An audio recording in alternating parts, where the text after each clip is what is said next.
What's going on, beautiful J4 family and community? Thank you guys for joining me in another edition of J4 Conversations. This one here, particularly, is an extension of themes and approaches that we took in the past, where we kind of anchored the conversation in father spaces. So I'm very happy on this wonderful Sunday to do another Dad's Talk. Before I introduce our guest, the one and only Dr. Matthew Whitaker. I want to say thank you again to the community listening in over the past weekend, past 48 hours in particular.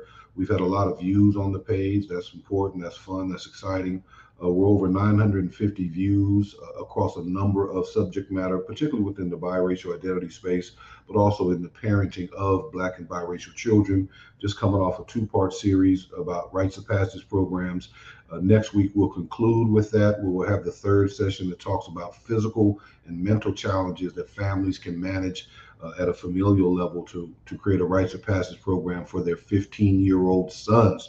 So thank you guys so much for joining us. If you're coming in, please let us know who you are, where you're from, and then, of course, share if you feel appropriate. You're welcome to comment. We'll kind of take a few comments throughout the show. And then at the end, of course, we'll have some opportunities to talk with Dr. Whitaker directly should you have interest. The why. Why do we do this? This is a father centered page, particularly fathers talking among fathers about raising healthy, grounded, individual, solid, independent sons. In our community, the Black community, about 51% of children are born to single parent homes. Family, that's a problem.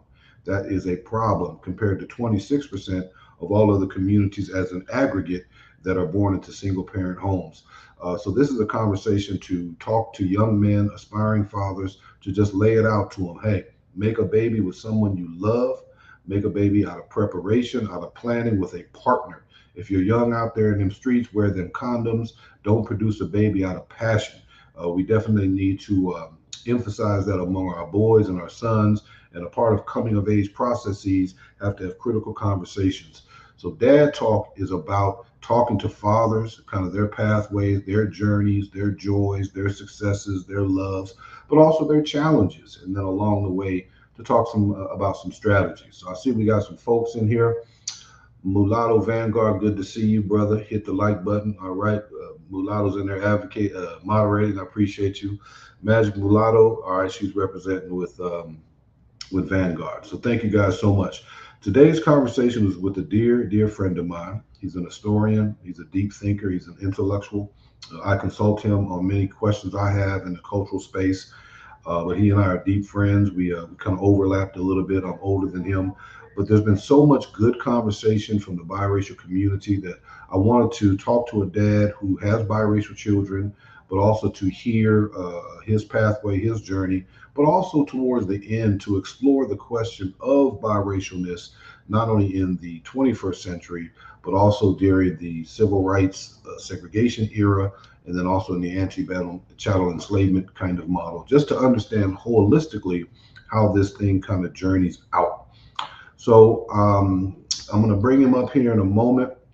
In the interim, should you guys have questions, it's going to pathway about kind of his journey through fathering, kind of things that he's done on an individual at a family level, he and his wife, and then towards the end we'll open it up around the broader question historically as it relates to biracial identity, across the centuries, from either black or mulatto or biracial or octoroon or quadroon or whatever the multiple nuanced language is when it comes to the identity dynamics of biracial, beautiful biracial people. All right. So Doc was in the box, but he's dropped off. So we'll get him back up in here. In the meantime, if you all have questions or shout outs that you want to put up into the chat box, feel free to do that. We'll get Dr. Whitaker up here in a moment. Not quite sure where he went. For those of y'all listening in, if you are parents, beautiful, definitely check out our three-part series around rites of passage programs, particularly for boys at the age of 15. I picked that age because of the dynamic of hitting puberty and then kind of going forward, what they need to contend with. Let's see. Dr. Whitaker, I see you back there. It says device not connected. So we'll give Doc a little bit of time to get in. So the magical age of 15 as a way of meeting them where they're at a very heightened biological shift that's going on in their body. If you look at the human development process, we typically go from baby, infant, toddler, adolescent, and then magically the body begins to accelerate towards adulthood by putting the body through something called puberty. And puberty is a very intense biological shift of time, but it's also an age of transition from child into young man. And so that's the age set. All right, I think we got Dr. Whitaker. Come on in, Doc. Doc, you good? Yeah, sorry about that, fam. Just as you started to bring me in, my thing just completely shut off on me. So sorry about that. No problem. Doc, how you been, brother, man? It's so good to see you. How many years we go back? Oh man, since undergrad, uh, Mm-hmm. you were an elder statesman, if you can call it that, right? Right, We right. within a 4 year period, right, at Mm-hmm. ASU. But man, what is that now? That's 30 years or a 30 little some bit years, more? man. Yeah, wow. 30. Man, it's been good, real good to work with you in these community streets. Much respect for your work in the DE and I space, and thank you so much for kind of coming over and spending a little bit of time here with me. So we got a couple of folks in here, so let's go ahead and get started if that's good with you, Doc. Oh, sounds good. It's an honor and a pleasure to join with you, man. I appreciate Hey, it. long overdue. Doc, tell the beautiful people where you're from. Phoenix, Arizona. I was born and raised here. One of the few natives. 3243 West Taylor Street was my grandmother's address, which was the house that was the most familiar to me on the west side. And then we moved to 24th Street and Broadway, which now I think is ceremonially Martin Luther King Boulevard in South Phoenix. But I've lived all over. Moved Mhm. some 21 times before I was 21 within the valley. Right. If y'all want to know the seminal history of the Black experience here in Arizona, check out Dr. Whitaker's book, Race Walk. Is that what it's called? Race Race work. Walk. The rise of civil rights in the urban West. Yep. Yeah. So if you're interested in the urban West, or particularly Phoenix's evolution from sort of a segregated space, kind of the seminal historical figures that have been integral to the Phoenix metro area, kind of where they came from, how they established themselves here. It's a fascinating history. So to check out that book, Race Works. Related to that, Doc, please expand upon your professional background. In the title it says historian, but tell us kind of your areas of concentration and those kind of things. Sure. Yeah, I have an undergraduate degree in sociology with an emphasis on race and ethnicity, undergraduate degree in history. I was a double major with an emphasis on African American history and civil rights, and a master's degree in history with an emphasis in African American history and civil rights, and then a PhD from Michigan State University. My two undergraduate degrees and my master's degree from ASU. My PhD is from Michigan State University in American history, specifically the intersection of race, class, gender, and sexual orientation in American history. I've been All right. teaching since 2001 to, 1997 as a graduate instructor, and then 2001 to 2016, I was a professor at ASU, and I've been running my consulting business ever since. Yeah, tell the beautiful people about Diamond Strategies and anything else you want to shout out. Yeah, thank you. Diamond Strategies is a full service diversity, equity, inclusion, and community relations firm. And I founded Diamond Strategies with a number of friends who have assisted me along the way, um, including you, not necessarily as a partner in the enterprise, but somebody who came in the earliest stages to help me frame the idea and market it and get the word out. I founded Diamond Strategies in part to operationalize what I was doing in the classroom and in my research for better part of 20 years, which is to go out and to help build inclusive and diverse and equitable environments, leveraging difference on behalf of cohesion, increasing innovation, creating, enhancing productivity. The long and short is, I love trying to help people be their best selves, and to leverage that which has divided us historically on behalf of bringing us together. And Mhm. oftentimes that requires us to do some heavy lifting, to have some uncomfortable conversations. But it doesn't always have to be that way. We have a lot of fun in the work that we do, in part because we try to keep a healthy sense of humor. because a lot of these things we're talking about, we're trying to surmount, are figments of our imagination, but imaginations can make things real, right? So that's what we do with Diamond Strategies. Yeah, much props to the formation of that in the entrepreneurial space. I know you launched at a time where the nation was going through a lot of civil and racial unrest, and sometimes these things are sort of fly-by-night kind of items. But I would think the DEIB space certainly seems to have some legs to it, some sustainability to it, particularly with the involvement of young people. Even in this conversation around Blackness, biracial kids kind of trying to figure out life, it's really a part of an assertion of a legitimacy and an identity within the public sphere. Have you found joy in the rise of young voices? Oh, without a doubt. I had to do a training on activism, and I defined there being at least three stages of activism. The first one I would call the immortals, which are the young folk, right? These are the folk that are they're educating themselves, they're involved, they're engaged, they have a heightened level of consciousness, but they also don't have a mortgage, generally speaking. Yeah. Okay, they got to worry about losing, you know what I'm saying, or a job. They could go knock a statue in the river. They got some bail money. Good. Right.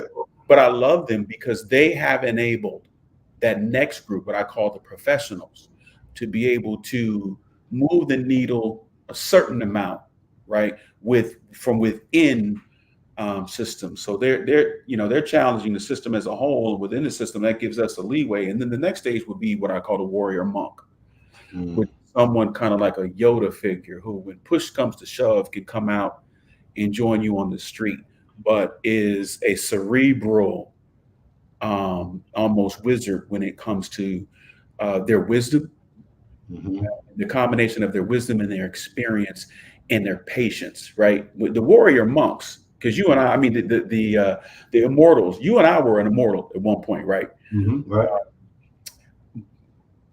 And so now we understand in some ways, not entirely, because every generation is different, but we understand sort of the mentality of the immortals. And the immortals are in fifth gear all the time. Now, I'm too old to be in fifth gear all the time. So I have to think myself. But they have been instrumental. And I'll say this to you. One of the ways they've been instrumental in the work that I have been doing is I put on a forum through the auspices of my firm, Diamond Strategies. And it was a forum on race relations. And we had a number of very powerful and poignant questions from biracial people. And I said to some of them, I said, do you think we need to have a forum like this just on this subject? And it was a resounding yes. And so I met with them afterwards, and what sort of format would you like? And I let them shape the whole thing. And I thought maybe 10 or 15 people would show up. This was before the pandemic, when we were doing things in person. And I rented out a space where I think the capacity might have been 100. And we were at capacity. And I'm talking cats and women that were, half Chinese, half white, half Cubano and Chilean, half black, half white, all sorts of mixtures. It was mostly black and white. And it was an education for me. It was an education. Right. And I saw lots of joy and pride and passion, but I also saw lots of pain and a need for community. Yeah, Dr. Whitaker, and we'll kind of get into that, but the numbers are just so profound. As I often talk about, when I was born, 1968, the first data set of biracial children was 1970, which was 1%. You fast forward to today, 33.8 million, 10% of the population, 18% of marriages are interracial, and so the population is going to grow. And so I think when you can communicate directly with an interracial theme or a biracial theme to biracial audiences, they're thirsty for that. That doesn't necessarily say something about their cultural politics, but to have moments where they can have a space that's biracial centered is critically, I think, exciting and opportunistic for them.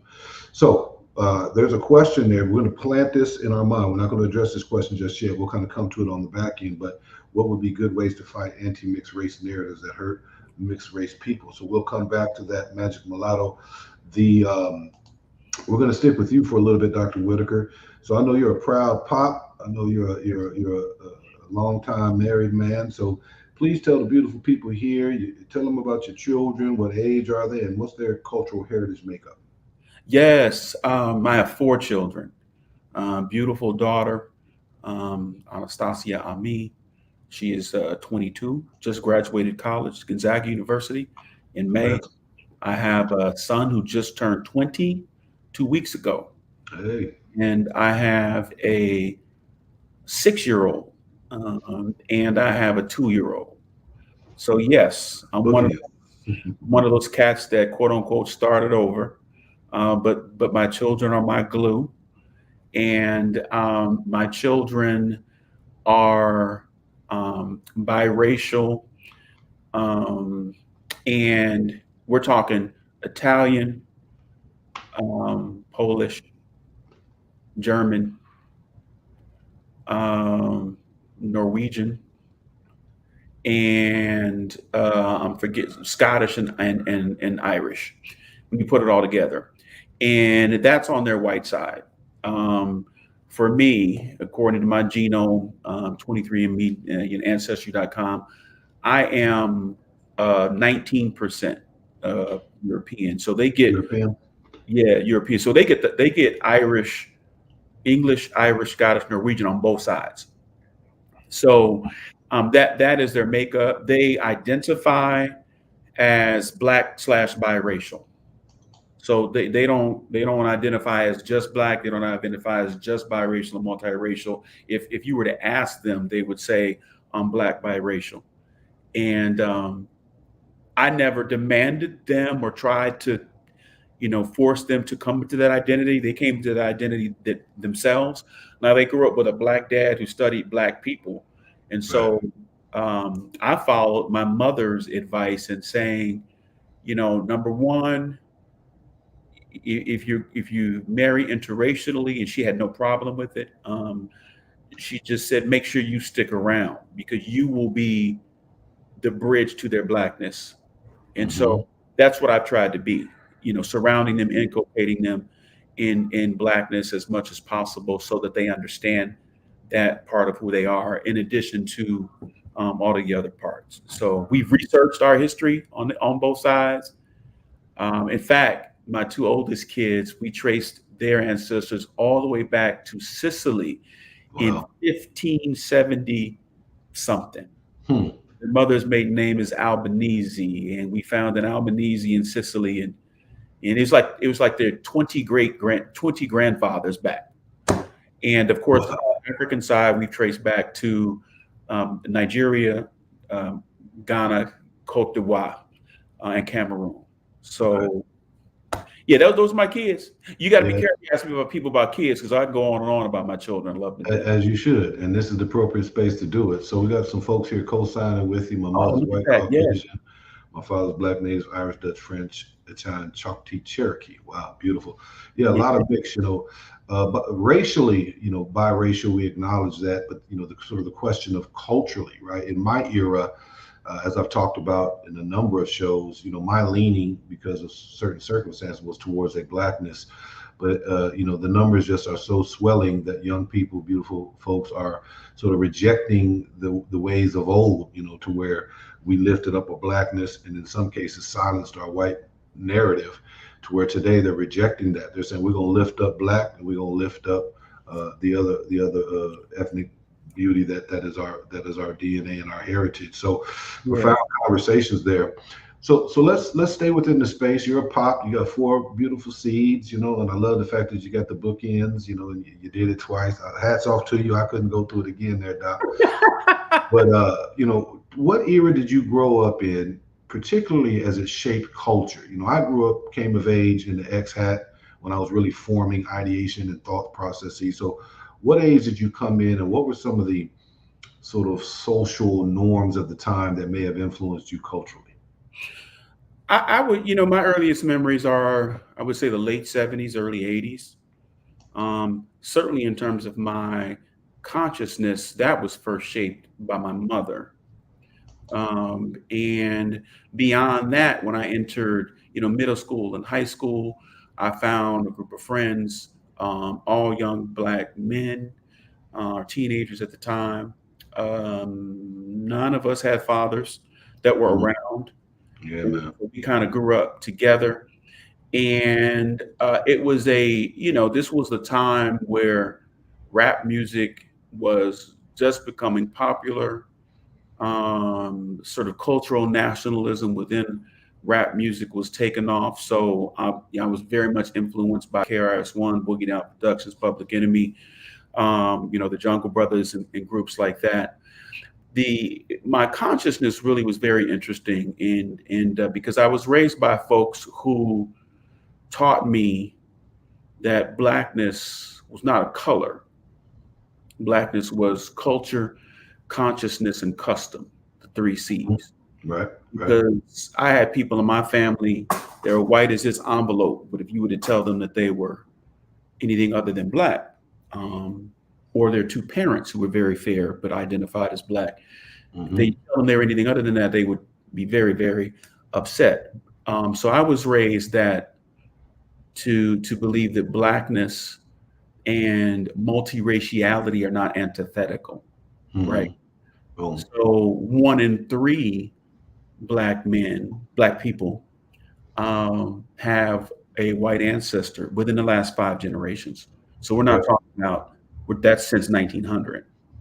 So I know that when I look in the mirror, I see somebody who's 81% sub-Saharan African, but I also see somebody who's 19% European, but I don't see those For things as yourself. For yourself.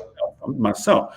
So Right. when somebody says, and I see here in the comments, son said something about important, something about the Africa hat, but I married a non-African woman.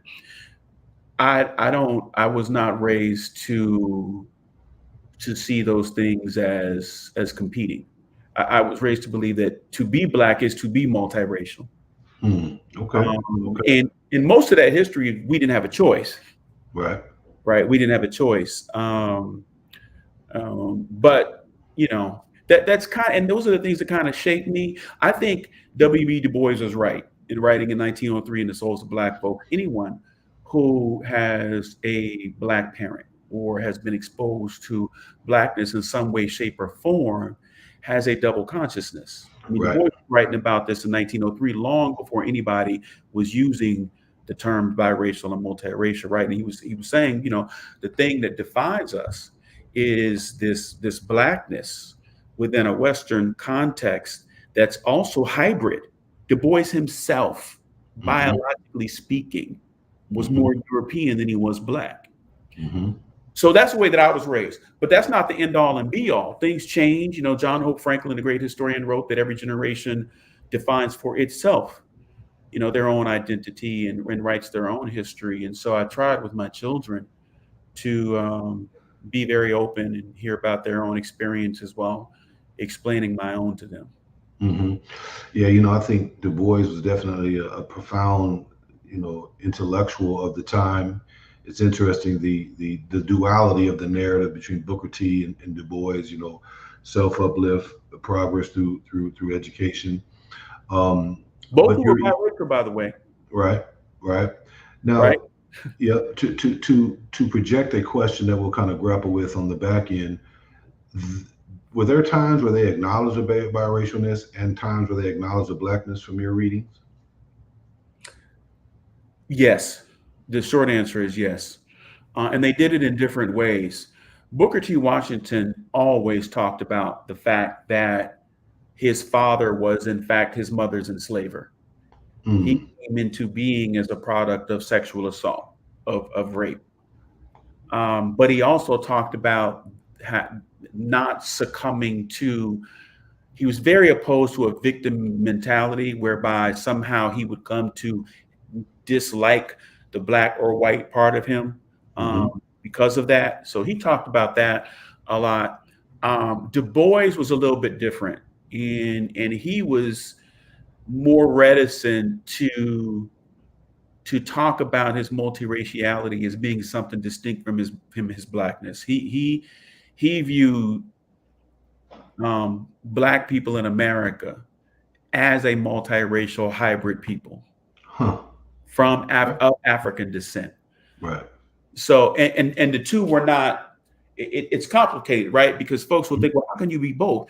But to him, that's what made African Americans unique, was the fact that Mm. Powerful, powerful, powerful. All right, yeah, so let's fast forward to a modern time.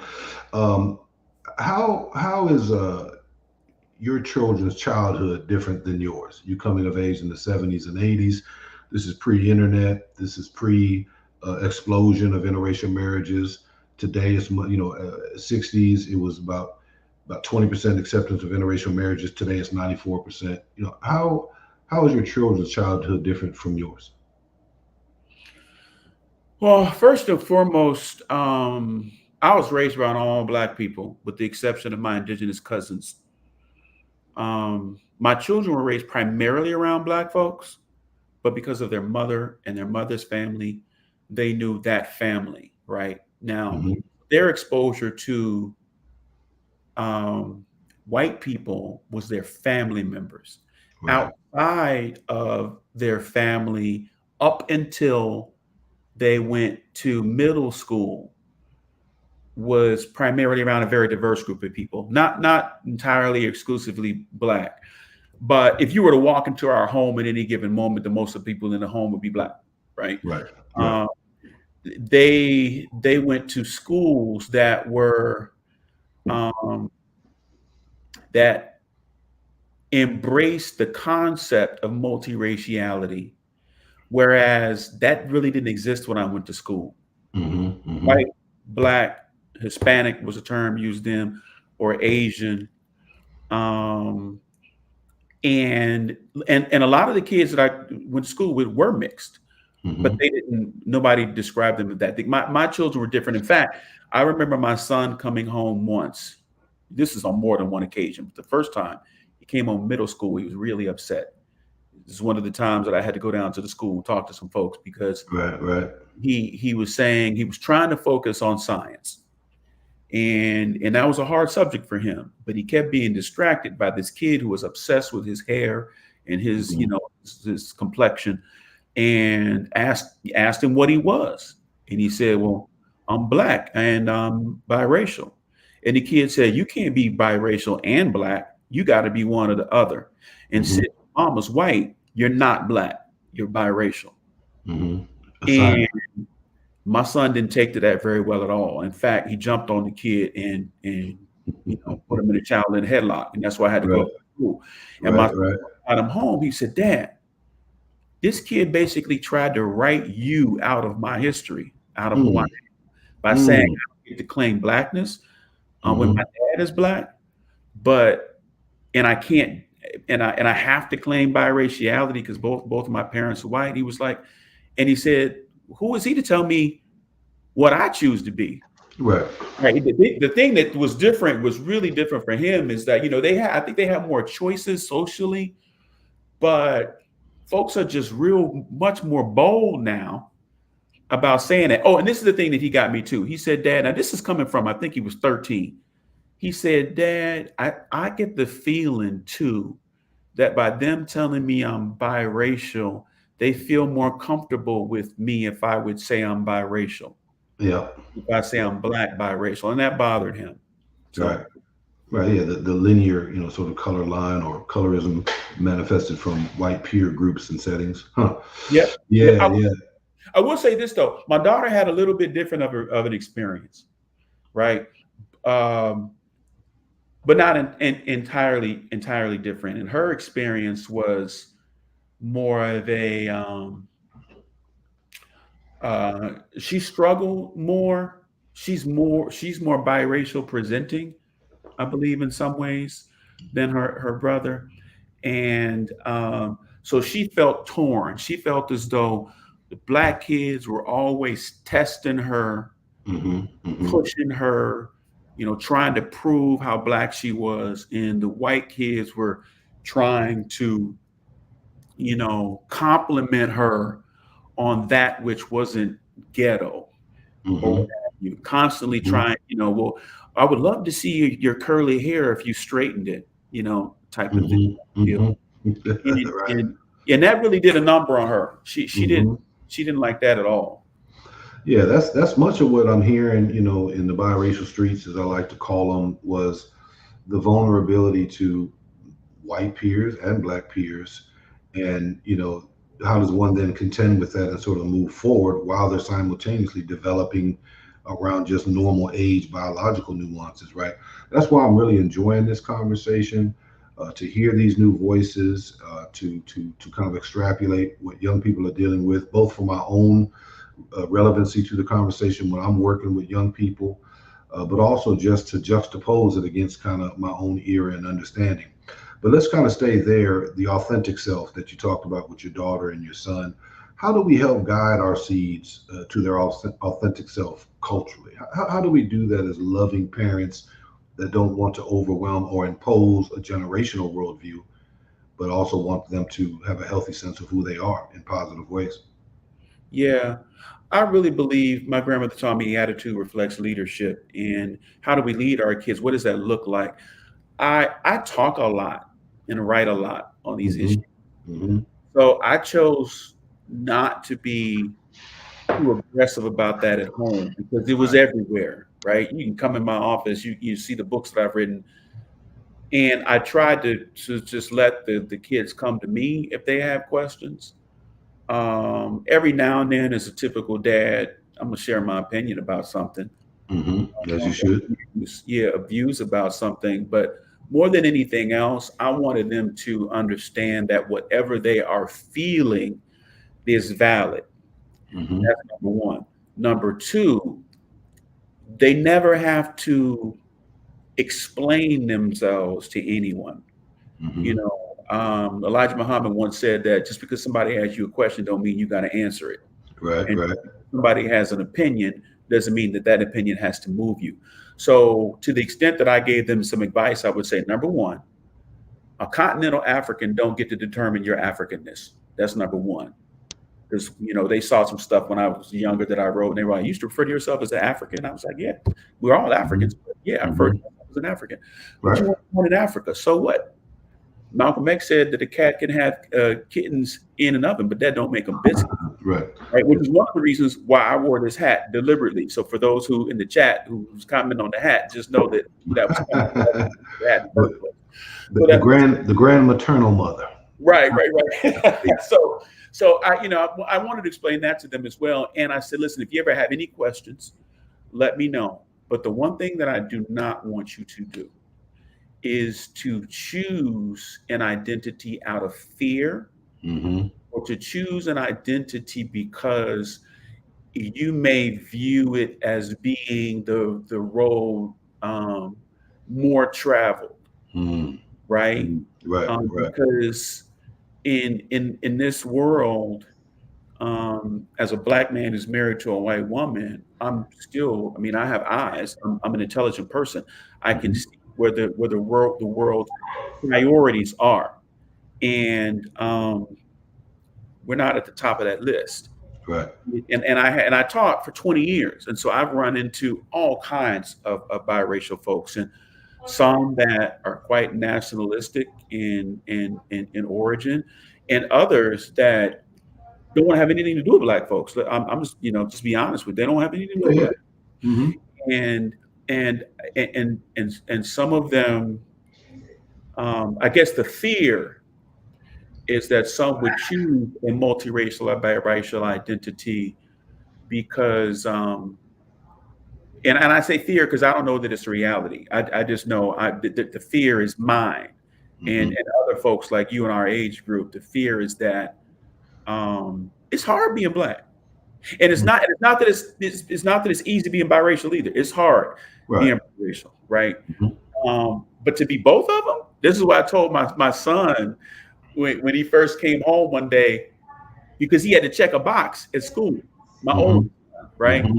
And I said, "What did you check?" And he said, "Well, they only had white, black, Hispanic, and other." And he was like, "I'm not an other." So I checked black, and then I wrote in biracial on the side. And that's when I first knew how he identified because he Right. told me. And I Yep. was like, "Okay, cool." And the teacher made him erase the biracial part. Wow. So I had to go up to the school and they said, well, there's no box for biracial. I said, well, this is how he chooses to identify. Mm-hmm. So how are we going to work this out? Mm-hmm. Right. Right. And in my mind, I was advocating for him because my elders never had that choice. Right.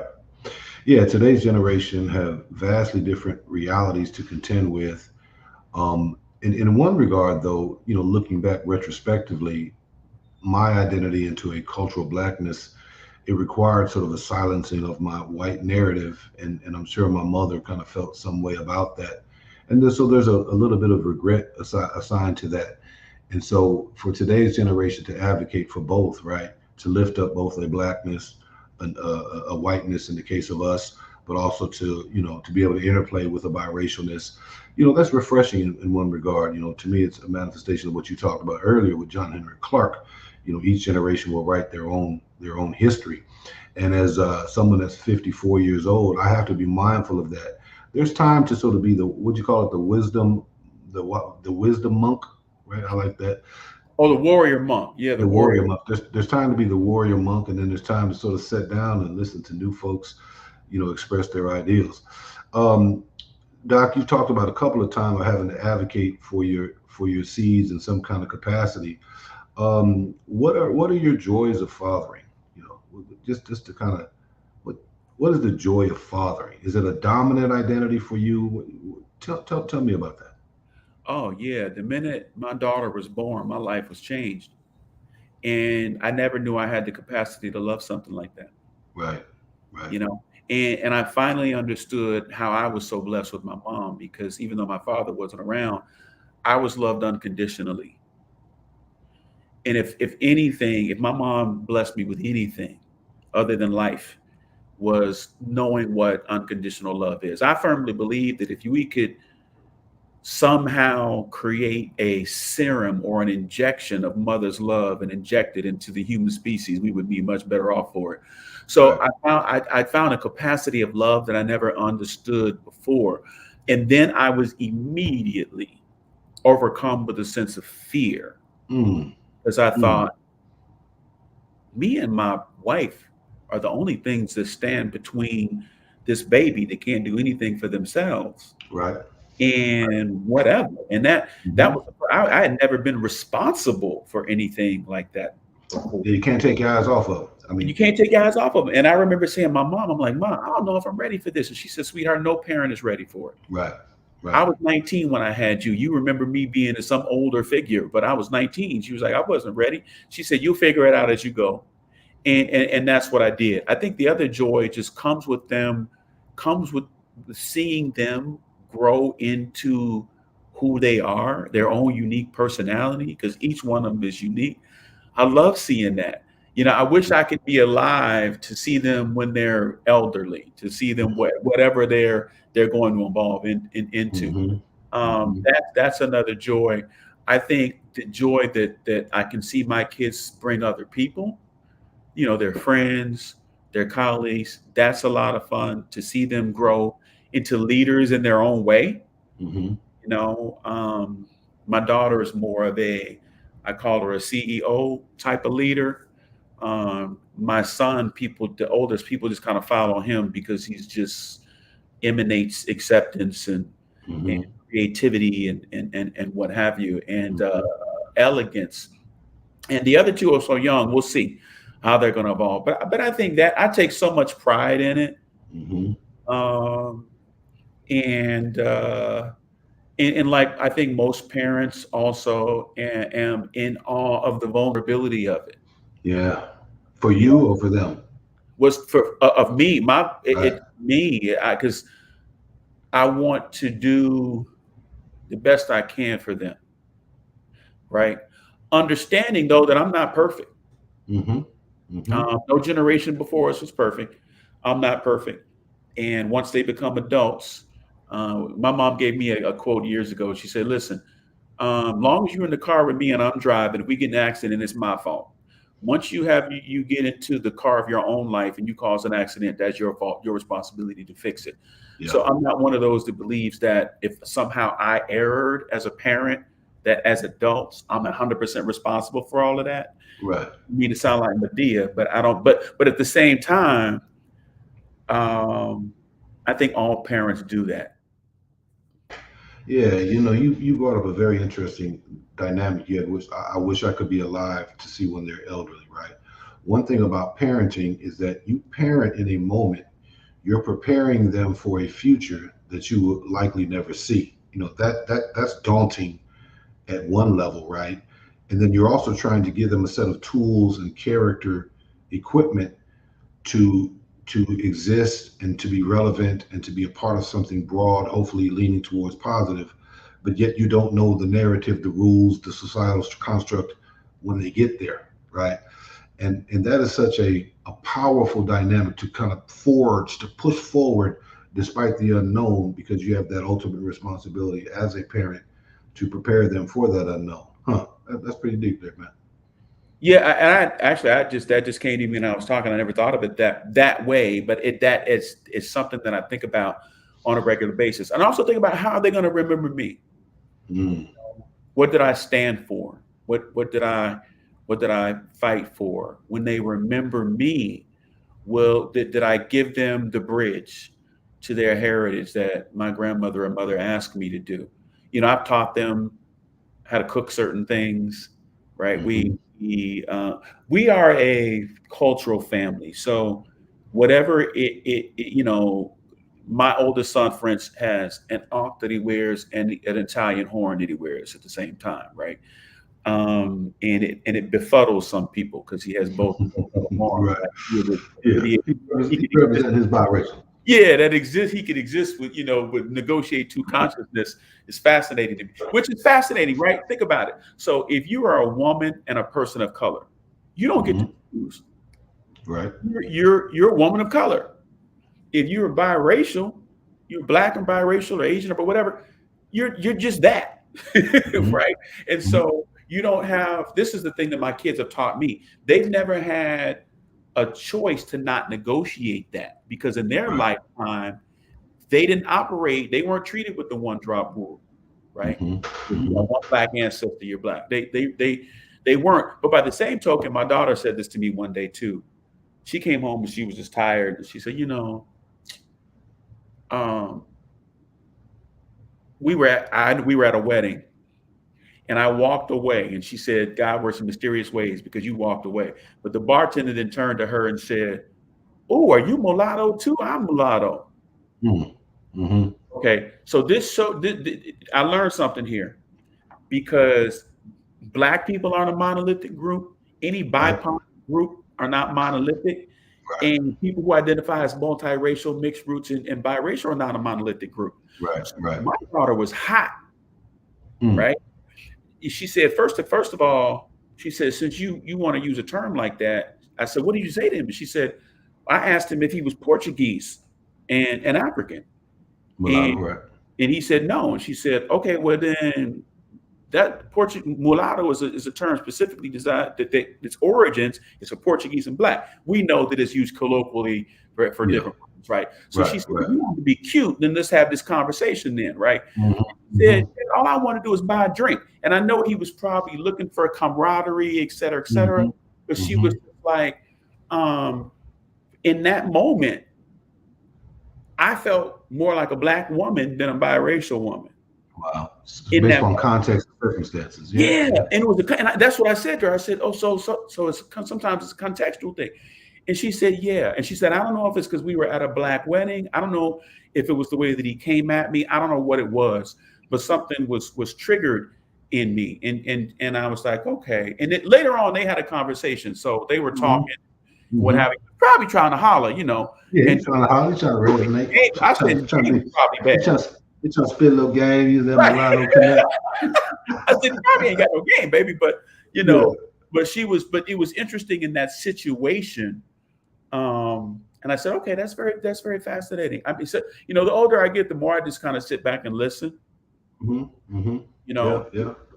her experience. And as she gets, I know one thing she said, she went to predominantly white schools, private schools, Catholic schools, her whole life.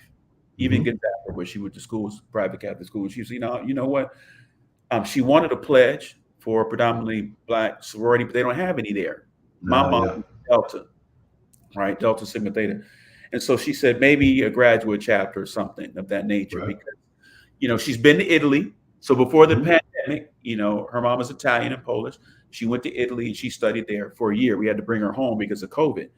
Right. She did that, and she was like, now I want to have another experience, because when I have children, I want to have a robust understanding of where they've come from. Now, here's the interesting thing, though. Her mother's parents were divorced. So her dad, her grandfather, my daughter's grandfather is actually Polish. Her mother's Italian. Oh wow. All kind But of mixes. you're right. But my children in their biraciality identify solely with the Italian part, because that's Uh, who they were raised by. yeah. Yeah. So there's this layers of hybridity, right? So you Right. got Black, white, and then among the ethnicities, because of their culture and their Hmm. consciousness and customs, that's what they didn't know anything about Polish history or Right. heritage, but they knew a Right. lot about Italian history and heritage. So Yeah. so much so that my mother wrote a children's book called it was called something in cannolis. It was called, I think, Candy Yams and Cannolis. It's awful. But she wrote a children's book about her oldest grandkids and their experience on Sunday, coming to her house, eating traditional Southern food, Hmm. and going to their Nana's house Hmm. next Sunday and eating more traditional Italian food, particularly Yeah. working class Italian food. Right. Right. Yeah. That's in part, that's the beauty of mixed heritage folks. If you do your 21 and DNA, whatever it is, I need to do the thing. My dad sent me the kit a long time ago. I don't know why I'm hesitant to do it.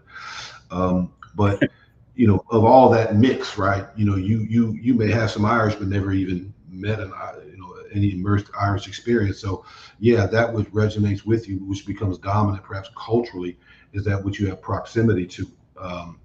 But this dynamic of being able to have love sources and extended family members that share with you their cultural nuance and beauty, I think that is one of the complexities and beauties of biracialness.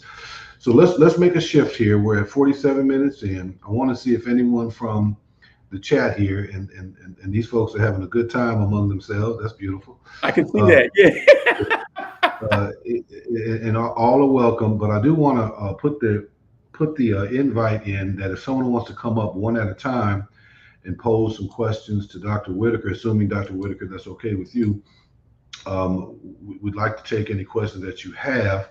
But as I do that, I do want to ask one last question in the father space, because some folks here seem to be talking about mixed race advocacy. There's some questions in that space, but also before we open it up, Doc, tell me, do you have a tribe of men and fathers that are your sort of support? They're your personal village that you go to when you need to sort of talk out father things. Oh, without a doubt. You're one of them. And our friend Lasana now, Yeah, Lasana, baby, that was 48. exactly. That's right. My boys John, Mike. It's a whole crew of us, and it's a fascinating conversation because not all of us, but most of us didn't have fathers around, and we are both a support network and sort of trying to help uplift each other through this fatherhood thing. Not all of them have biracial children of my Right. friends, and so it's an eclectic group of people. But I need that group, because when I go out into the world, this, I'm still the chocolate chip in the cookie dough, Hmm. Hmm. and people don't see my hybridity, right? Yeah. Like, Yeah. I know I'm 20% European. I know that. Mhm. That's why in the consulting work that I do, what's fascinating to me is when I have white people want to preach to me about whiteness, when I have grown up in an ocean of whiteness and 20% of me is white. Yeah. Yeah. My Yeah. maternal grandfather was biracial. Hmm. Now, he was Hmm. raped by a white police officer. He was a serial rapist, quite frankly. He raped about 6 or 7 Black women, created different lines of children in Hmm. Texas. but my maternal grandfather is biracial. So it's just like sometimes I think to folks, who actually do you think you're talking to? Like as a black man, I think because I identify as being black, they don't think I identify as anything else, or at least Yeah, I yeah. don't understand the rest of my heritage.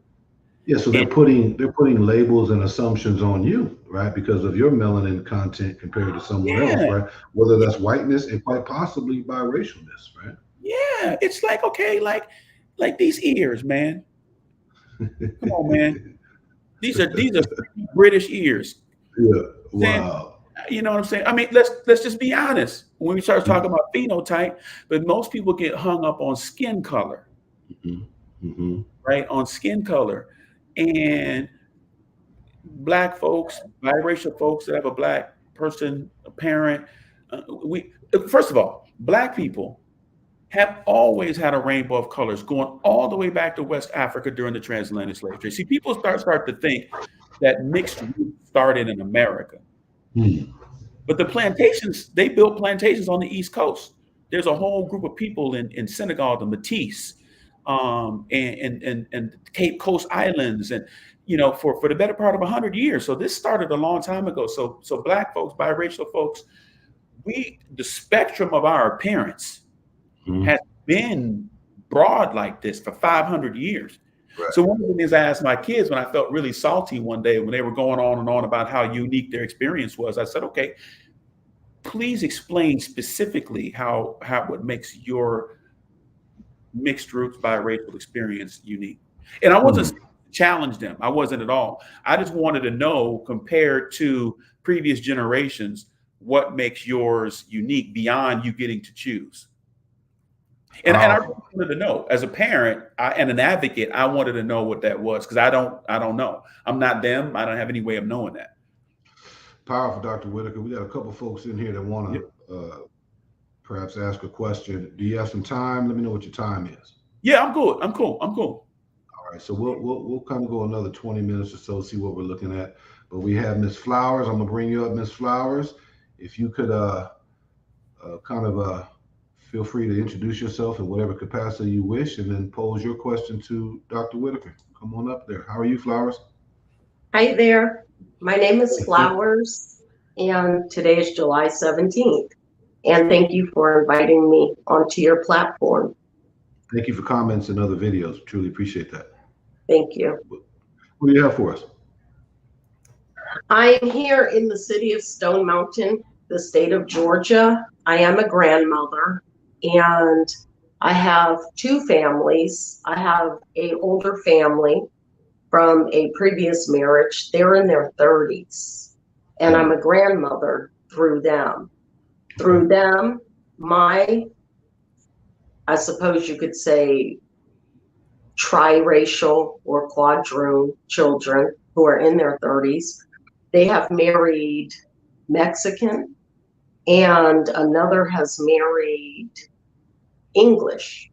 So my grandchildren are anywhere from appearing to be Afro-Latino to blonde hair, green eyed Europeans. So as a biracial, of course, I've come from monoracial parents. My mother is Caucasian, my father is Black Native. Both are born here in the United States of America. As a biracial, I represent probably, so far as the United States Census has estimated, a volunteer number of 3% of Americans. Of course, biracial is a talking point. And my age, because I'm half of 100, All right. I know that biracials have triracials, and triracials have quadroons. So it is an encompassing concept.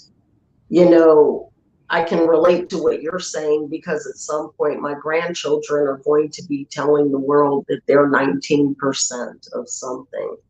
And it's just a mathematical equation. We get fractionalized. And So what I'm going to start doing, because of a series of recent events, what I've noticed here in the city of Stone Mountain specifically, while white people tend to have a hold the line position with the Stone Mountain, Georgia, and Black people keep protesting the sculptures on the Stone Mountain, Georgia, or suggesting that there should be some Black achievement acknowledgement.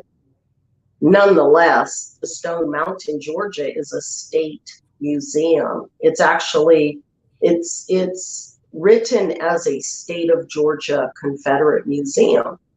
So it's not going to shift. Mhm. Black and white are both ignoring the fact that Native people were here. So Native people, the Choctaw and the Cherokee, who made their exit, many of them on the Trail of Tears, they're not in the equation of the Black-white narcissism. Right. So what I'm going to do, more than likely tomorrow, is have some signs printed. Last week, I already made contact with a printer. He gave me some estimates on what the magnet signs are going to be for the side of my car and the prices of banners. Because I own my house and my car and my truck free and clear, I'm going to more than likely, just for short periods, because I don't want to be just out in the sun. I'm not a protester. I'm just going to have magnets put on the side of my vehicle, and more than likely park my vehicle where either one of the public parking lots are. And there is a police department in the village, the Stone Mountain Village. And then I'm just going to kindly walk along the sidewalks with probably a sign that says, you know, stop profiling biracials, stop legislating biracial erasure, something to that. I have to have the banners printed. And on my property, what I'm going to do is I have 2 maple trees, and I'm just going to get a banner and I'm going to put it up, because for some reason there's so much traffic on my street.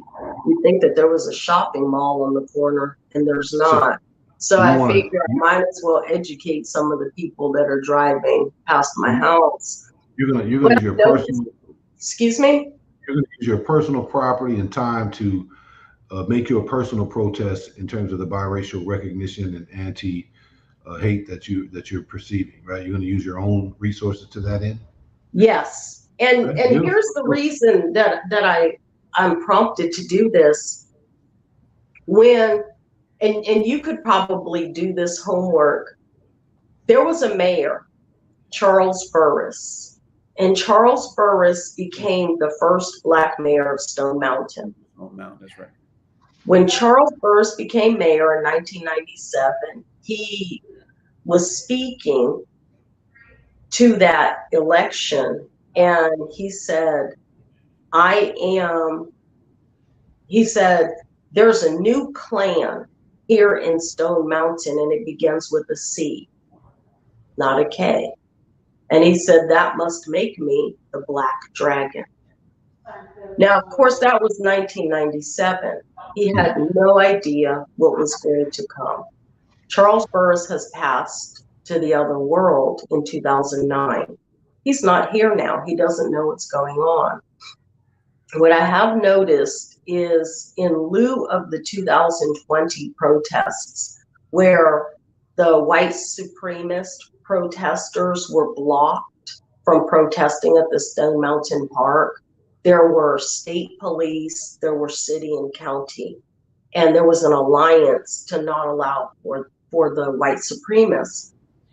Then there was a Black supremacist group that came unannounced. They were armed, and they were named the NFAC.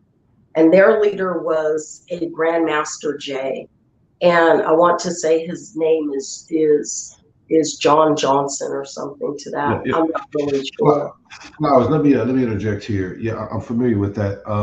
Do you have a question for Dr. Whitaker, Flowers? That's kind of what I Yes, want to. I do. Yeah.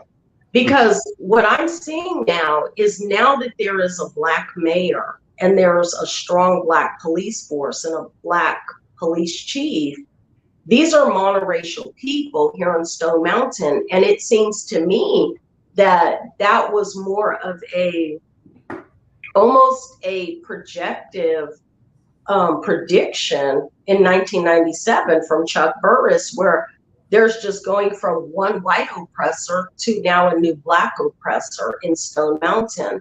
And biracial people are equally oppressed, regardless who the monoracial oppressor is. And that's the thing with us. We're not a significant population. So what do you suggest outside of just speaking about, our experience? Because we're the living experience. We're the history before it gets written. So what do you suggest we begin doing right now, not as advice, you're not advising, just what do you suggest is going to be effective at this point? Because as I've said, I'm a half of 100 grandmother, and I'm just going to go out there in the heat, and I'm just going to take to the streets like, yo, stop profiling me, my children, my grandchildren, wherever we are in this nation, here or elsewhere. Let freedom ring for real.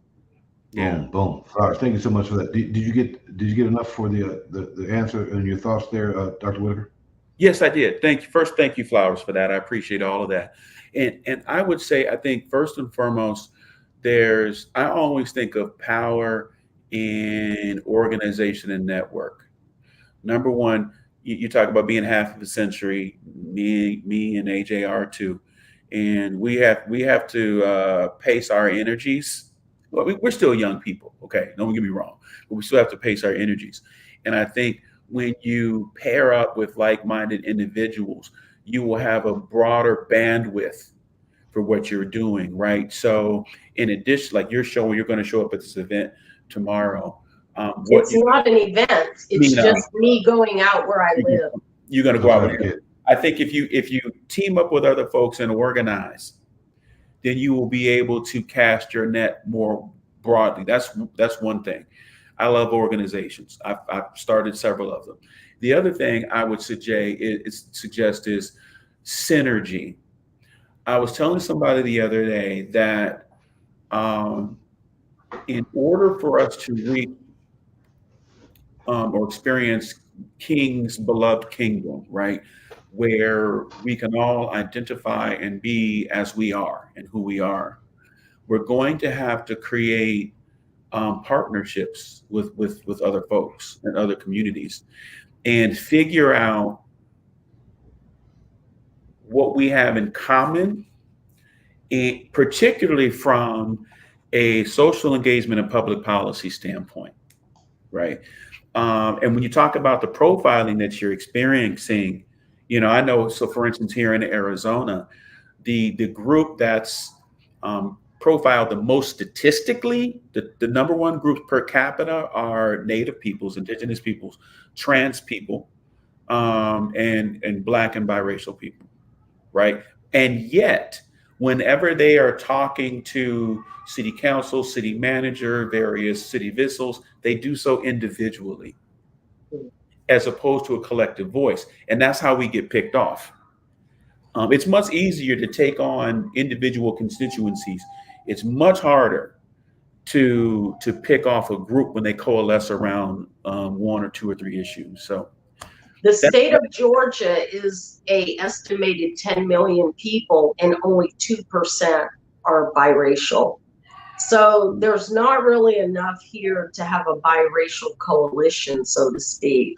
So I have contacted the ACLU. I've not had any contact in return. I have contacted Black Lives Matter. They're not here for it. You'd be surprised though. The abolitionists, I've contacted them. I am surprised. No, well, the abolitionists of old, of the antebellum era, were less than 2% of America's population, but they radically change the landscape. I wouldn't underestimate what a small group of people can do. No, I'm not. That's why I'm going out on my own. So anyone who is, I'm going to keep it on an active broadcast, and it should be a good enough environment. There's usually law enforcement present in the Stone Mountain Village, and I'm just going to have to do this. And I'm not doing it necessarily for myself. I've been single and celibate since 2006. I could just simply go and get married. I could go and just live happily ever after. I'm doing it because I barely survived my own life because of what I've experienced from monoracial people. And now that there's a platform online and there's people who are in their 20s and their 30s, my heart aches for them. And I know that feeling where they don't want to have to identify with one, Black or white, to the exclusion of the other, because we are a hybrid people. And I want them to be who they are in their totality. And I don't want them to have to be ostracized from a community or criticized, because the hate speech that these young people are getting is almost unbearable. And I know that because I had to navigate through it in my 20s. And it's something that they're trying to come out of that. And I have to do this as a multiracial matriarch. I have to do this because no one did it for me, not Black and white.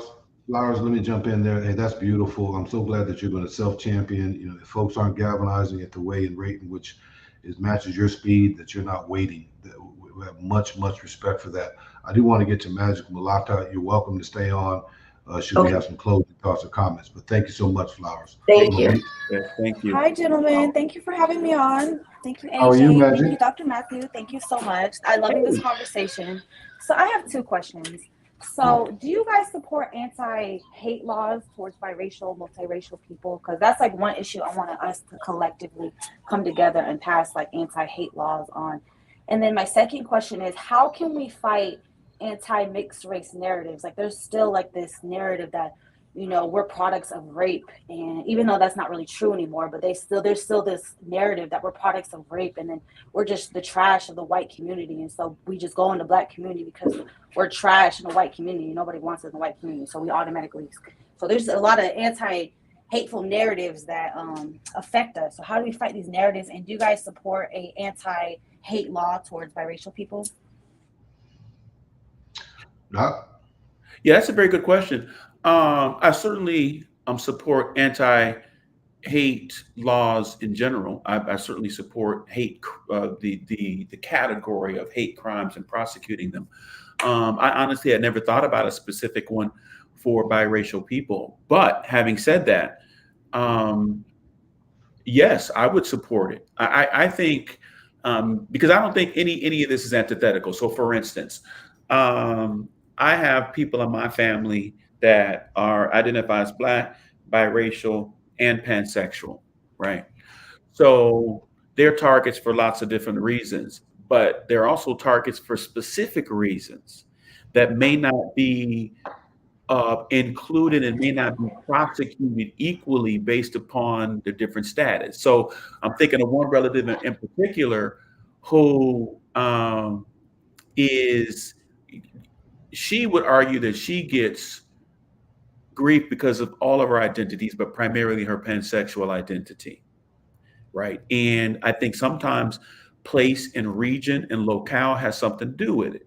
So in Arizona, there is a very concerted anti-LGBTQ effort that I believe requires a special organization and special prosecution. So if that means a specific law that enables policymakers and law enforcement to be able to protect a protected community, because we have other protected classes of people, right? Mm-hmm. Yep. So why not? Particularly, and as a parent of biracial children, I can tell you well, you know this, I'm preaching to the choir. They have been targeted specifically because they are biracial. Exactly. Yeah, Yep. yeah, I think that's Yep. Magic Mulata's point, that if we are at such a point to where beyond just youthful ribbing, playground nuance, that even as people are getting older and they're being targeted by biracialness, there ought to be anti-legislation to protect that. That would also fit with what I believe is a strategy within the biracial community to have a designation that is identified as biracial. So therefore, when you report crime, you can then Yep. anchor that in not a subset, but a distinct identity. I would say moving forward, given what I'm hearing, the fervor, the concern, the examples, file the police report, let proper authorities know, simultaneously work on other strategies around identification pillars, and then you put those two together, and then you can, from a policy legislative perspective, you can activate on that. But yeah, I think it needs to bring heightened awareness to these not unique, but these common experiences that biracial people are experiencing. But you tell that story broadly. I, as someone who's been biracial all my life, had never thought of it categorically in that way. So there's education to be had. Absolutely. Yeah, because we get singled out so easily. Like everywhere we go, we're the only biracial person in the room, and it's so easy to single us out and bully us. That's why we need this type of protection, because it's so easy to. That's been my experience. It's easy to single us out. So it's like we don't have that collective group that we only have us really in real life. We're trying to come together on the internet and form these conversations, and I have a channel where I'm speaking up on these issues and stuff. So you want to shout out your channel? Shout out your my channel. Shout out my channel, Magic Mulata. It's right there. That's my channel. So I'm doing a live tonight talking about biracial activism. So how we can, and I'm just grateful for like allies and parents who have biracial children who want to protect their children and make sure they are not targeted just for being born, because it's a beautiful, wonderful thing being biracial. I love it. I love my experience. I love who I am. I'm grateful for both my mother and father. I'm grateful. I love both sides of myself, and I don't deserve to be hated just for being born how I am. I don't deserve to be targeted just for being born how I am. So no, absolutely not. For my own understanding of the age, what demographic are you in? 20, 30, I'm 34? 28. I'm 28. And what's your biracial configuration? My mom is Black and my dad's white. Okay. And did you grow up with both of them? Yep, they were married. Okay, beautiful. Very good.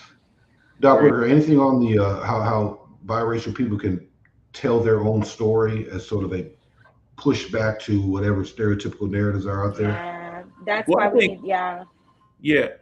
First of all, thank you so much, Magic, and I love your image, your iconography Thank there. you. I think, first of all, social media is very powerful, and I would use that. The other thing you referred to, I think, is a lack of historical understanding, right? Because one of the things that you mentioned is powerful, and that is most people still situate biracial people within some sort of forced liaison circumstance. Yep, exactly. Now, and so, of course, first of all, we got to educate people. There's a book called Illicit Sex in the 19th Century South that's edited by Martha Hodes. What's it called? Can you repeat that again?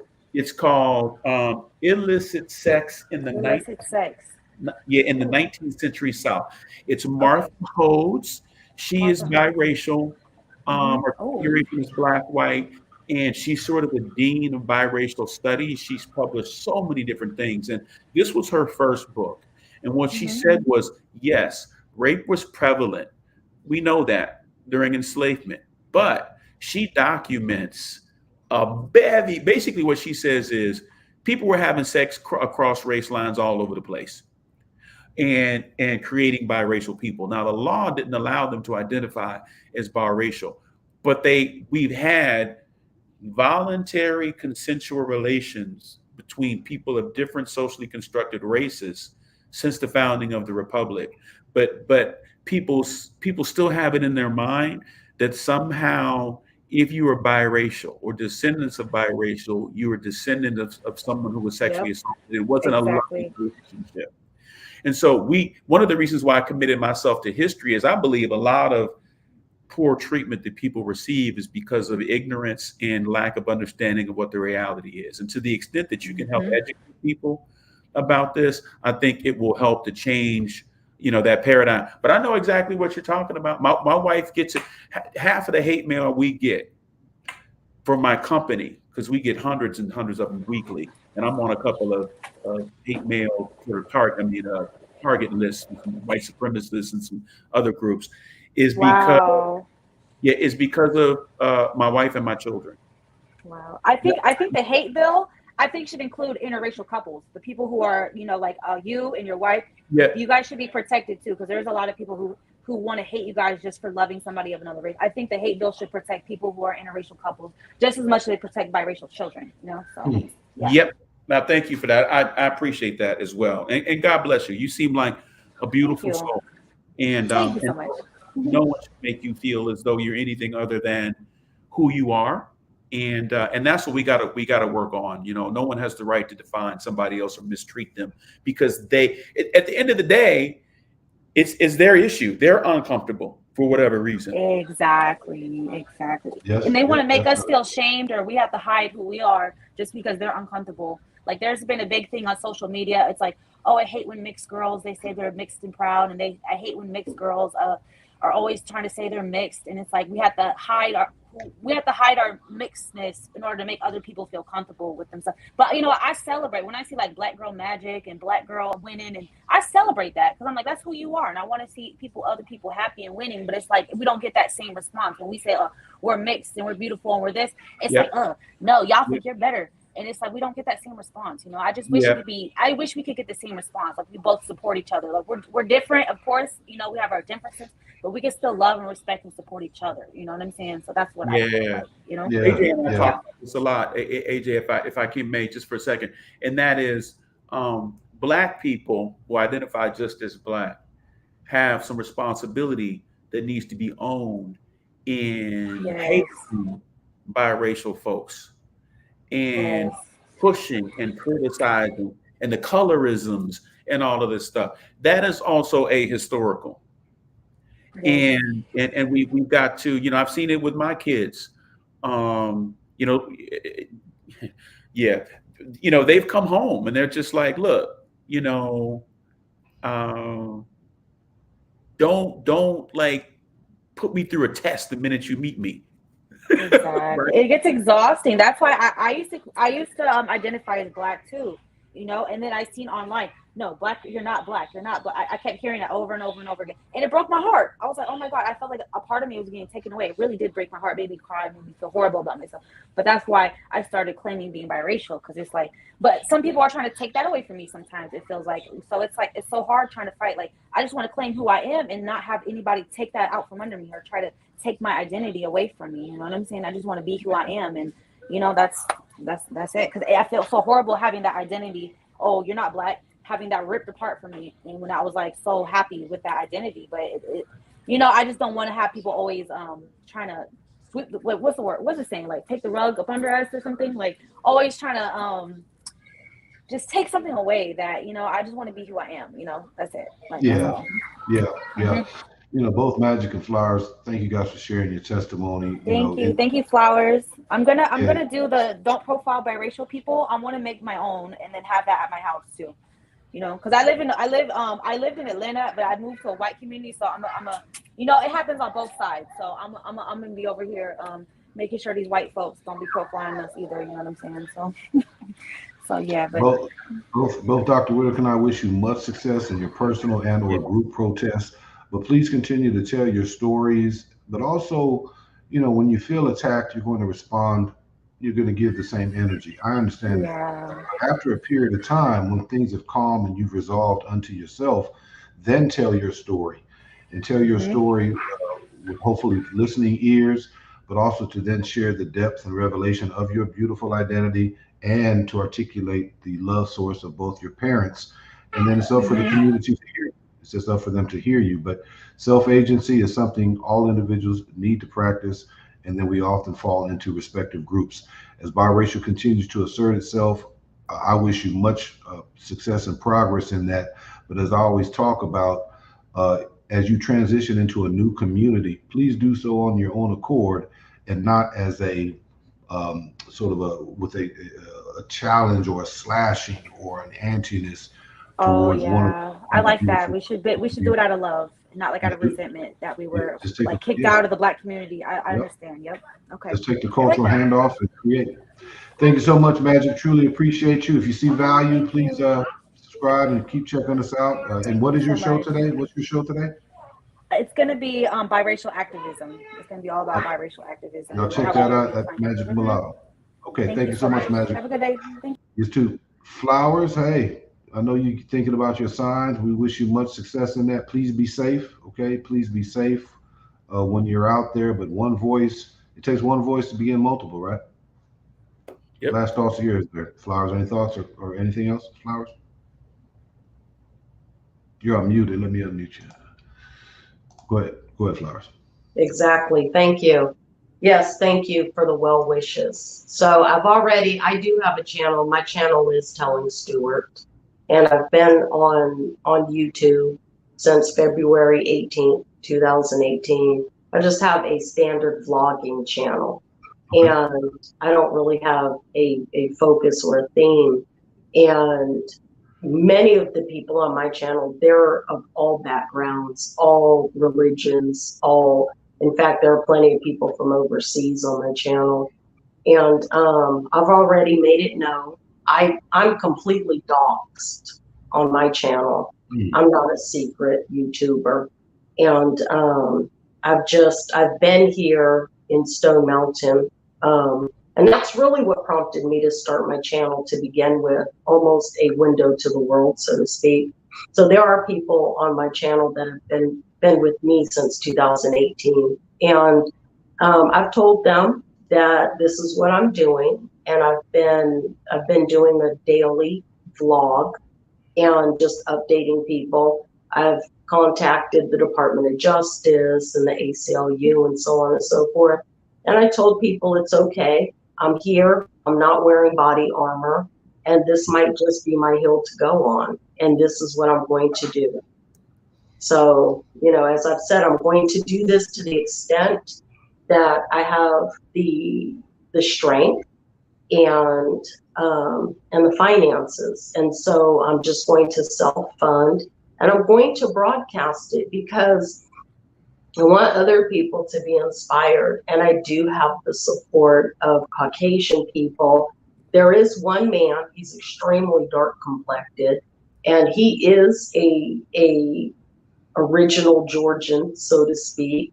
All of his grandparents are from here. He said, absolutely, I'm going to walk with you. And he said, the reason is because I love you. You're a biracial woman. And Black people and white people make biracials. And that's his position on it. So he said that he is going to walk with me. And Now you have so two. I'm just going to Now do you that. have two. Now you have two. Exactly. Yeah. Thank you so much, Flowers. Thank you so much. Thank you. Flowers, appreciate you coming on and for commenting, and much respect for your work, and good luck to you. Flowers, I'm gonna drop you down. Thank you so much. Appreciate you. Doc Whitaker, thank you so much for rolling with me. Oh man, it's been a pleasure. I've Yeah. enjoyed the conversation, and I've learned, I listened and learned, and I'm inspired by it. And I appreciate what you do. You've always been a voice of reason and wisdom and thoughtfulness, and unfortunately nowadays that's in short supply. Yeah, well, I appreciate that, Doc. But people who travel in common circles inspire each other. So you've always been that kind of person for me, you and our inner circle, Hotep included. But this is particularly interesting to me from the father space, but also back in my day, just to be candid and transparent, if a biracial kid was resisting Blackness, I would simply say, hey, they just couldn't figure it out, right? They couldn't understand the rhythm. They were awkward. They just didn't have the duality to manage the environment, right? But I'm not necessarily hearing that. I'm hearing people have successfully mastered it. They just can't keep perpetually mastering groups, right? And so they may master or find entry into a certain cultural community, maybe in high school, maybe in college, right? But every new cultural community they engage, or Black community they engage, they have to repeat this cycle of proving membership. And I'm like, I had to kind of sit with that. So it's interesting for me to watch the evolution, the voices. Right now, they're sort of in retaliatory mode, which is the first phase, but I think they're going to eventually evolve and tell their stories in consensus kind of ways. And the numbers are warranted. I think we're seeing the immersion of the buddings of a new biracial community and identity. It's fascinating to me. Yeah, and I think you're right. And the demographics suggest that it's going to continue its direction. I think this is in some ways a natural outgrowth of the civil rights movement, with the laws that were passed that gave folks options and choices to respond to certain circumstances, whether those circumstances are positive or negative, and they're doing that, right? My only concern moving forward is that the demographics and socioeconomic status, particularly of Black people, is one that is not going to change a whole lot. Our percentage of population probably in the next 50 years is not going to ebb from around, it's not going to change from, about 12, 13% of the population. We're going to hold steady. Right. Most of us are going to be de facto segregated into certain areas. And so what I don't want to see is yet another socially constructed group of folks added to a dynamic that hasn't worked so well already, where we have other socially constructed groups all competing. The progression would be that as biracial folks grow in number, they help us and lead us more towards the beloved community that we are seeking. And that would mean we don't erase any specific cultures, and we understand the needs of Black people, of Asian Americans, which is the fastest growing immigrant group, by the way, are Asian Americans, right? That we don't ignore their specific needs, but we also weave them into an American fabric that is inclusive. That, I think, biracial folks, despite how, in the face of how horrible they've been treated, can take us to another stage of development. That's my hope. And I'm not concerned about my grandchildren or great-grandchildren having my skin tone. What I'm concerned about is my grandchildren or great-grandchildren maintaining some of the culture, consciousness, and custom made the United States and, in fact, the world such a beautiful place. And I would say that for any biracial combination, if it's Chinese American, or if it's Korean American, Filipino, and white, or whatever the case may be, we don't want to lose that.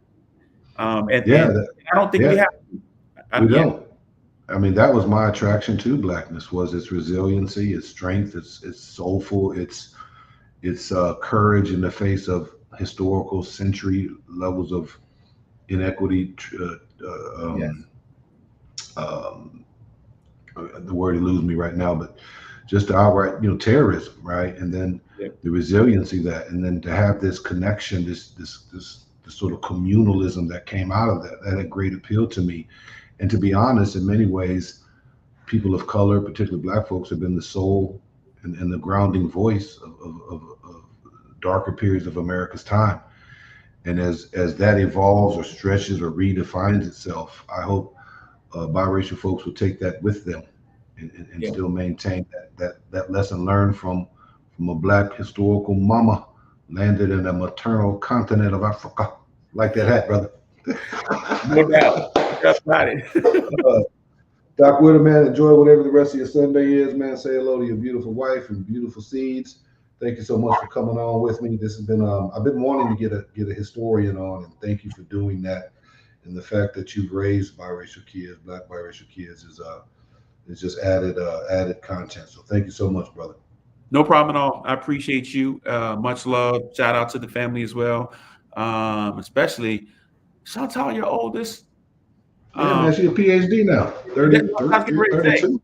Yeah, a lot of people on the call don't know that I had AJ, my boy's daughter, in one of my classes. So I saw that she had a PhD and just grinned from ear to ear. So give her a hug from me as well. I'm proud of her and all of your children, man. Keep up the good work.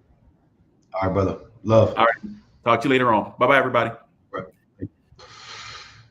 All right, beautiful J4 family. Thank you guys for riding with us. I knew this one was going to be an opportunity for folks to come out and advocate and talk and get a sense of things. And I love to see it.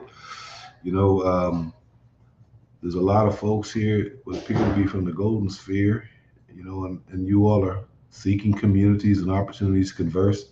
So I thank you guys for coming over and chopping with me. And but again, underscoring this is a father's channel, right? So whether you be black or biracial or white or Asian, whatever the case may be, our responsibility as parents is to raise healthy, grounded, solid children who can go out and manifest themselves in the world and contribute to it, hopefully in a way that is leaving the world more positive than when you inherited that. A part of that identity formation and shaping will have cultural questions tied to it. I'm right now doing a 3-part series around rites of passages that are family-led, that families initiate. And one of the pillars, one of the stratifications is going to be identity.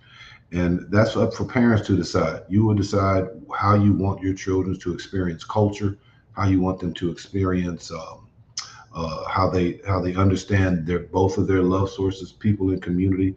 That's up for parents. But I would not avoid the question. Your children may land in some space of their own conclusion, but that journey culturally begins with the influencers that parents put in front of them. So we're wrapping up here. Thank you guys so much. Please take a look at the next video. Give us a like and subscribe. Share outward. If you know other biracial kids grappling with these issues, let them know that there's some content here. And more importantly, if you know some young men who are at the dawn of coming of age, moving towards adulthood, and needs to sort of hear some father messages in that space, we'd love to have them join us. On behalf of J4 Conversations, love, love, love.